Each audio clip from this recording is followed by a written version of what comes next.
Bonjour, je m'appelle Pierrick Baudet. Bonjour, je m'appelle Jeanne Nicolanik. Nous co-signons dans le journal Ouest France du 8 février Une enquête dédiée au cold case, ces affaires criminelles non résolues. Nous avons choisi de faire un dossier sur les cold cases parce qu'un pôle dédié à ces affaires criminelles a ouvert à Nanterre au printemps 2022. Une fois passée l'annonce de la création du pôle, ça nous a semblé intéressant de revenir sur son fonctionnement, puis de revenir sur des affaires spécifiques. On a commencé ce travail de recherche environ au mois de septembre, à la rentrée. Et voilà, on le finalise et on le présente début février, sachant que l'enquête continuera à être publiée, à se poursuivre.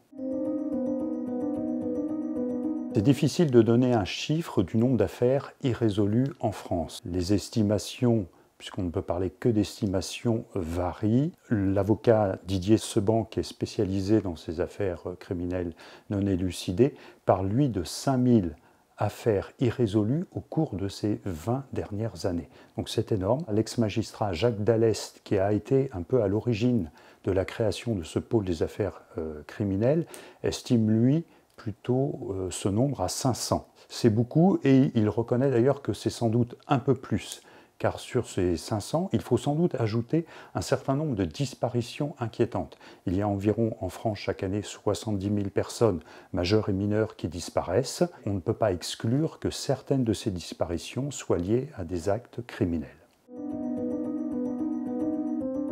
Pour les affaires qui sont un peu plus vieilles, il n'y avait déjà pas la technologie et la technique qu'on a aujourd'hui, notamment en termes d'ADN. Pour reprendre les mots de Jacques Dallest, un cold case, c'est quand il y a des ratés depuis le début. Alors ça ne veut pas dire que les enquêteurs qui travaillaient dessus à l'époque, au moment des faits, étaient mauvais, loin de là, mais c'est qu'il y a peut-être eu des problèmes de direction à l'époque, peut-être des pistes qui ont été fermées trop vite. Par exemple, pour le meurtre de Daniel Bernard en 1989 dans l'Yonne, avant même que les enquêteurs du SRPJ de Versailles arrivent et commencent à observer et à faire les premières constatations autour du corps, il y avait tout un tas de personnes autour de cette femme, dont des élus. Aujourd'hui, évidemment, les choses ne se passeraient pas de la même manière. D'abord, il y a un travail d'analyse des dossiers qui sont envoyés, donc ça c'est le parquet qui s'en occupe. Puis après, c'est des juges d'instruction, donc il y en a 3 pour l'heure, peut-être 4 dans le futur, voire 5. Ces 3 femmes, elles ont chacune entre 25 et 30 dossiers, ou elles auront entre 25 et 30 dossiers à terme. Et le but pour elles, c'est de se focaliser uniquement sur ces dossiers, de reprendre les éléments, de relancer des nouveaux actes d'enquête en fonction des besoins. Et puis on l'espère de résoudre ces cold cases. Le pôle de Nanterre s'intéresse à des affaires qui peuvent être anciennes, mais pour lesquelles l'enquête n'est toujours pas close, parce que si une affaire était prescrite, ça serait très difficile du coup de pouvoir entamer des poursuites judiciaires par la suite.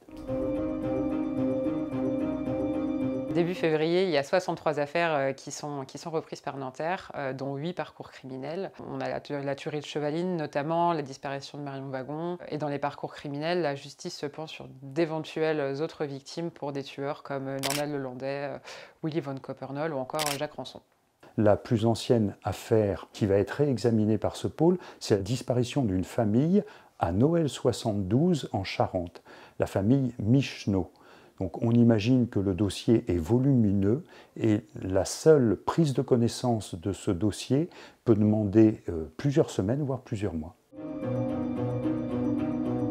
Pour l'heure, le pôle de Nanterre n'a pas élucidé d'affaires, mais voilà, il y a eu cette double mise en examen pour un retraité de 68 ans originaire du Vaucluse, qu'on soupçonne d'avoir pu être en cause dans un viol suivi d'un meurtre en 91 et d'un viol en 99. D'autres pays sont un peu plus avancés que la France en la matière. Les États-Unis, évidemment, qui travaillent depuis des années sur ces cold cases, mais aussi les Pays-Bas, qui depuis plusieurs années ont développé une juridiction et ils ont mis en place des pratiques et des méthodes un petit peu innovantes. Il y a 2-3 ans, il était distribué aux prisonniers un calendrier avec la liste des affaires non élucidées. L'idée est d'espérer que parmi ces détenus, certains ont connaissance de tel élément, tel indice pour telle disparition ou tel crime, et que ces détenus puissent un jour se confier, se livrer et faire avancer les enquêtes.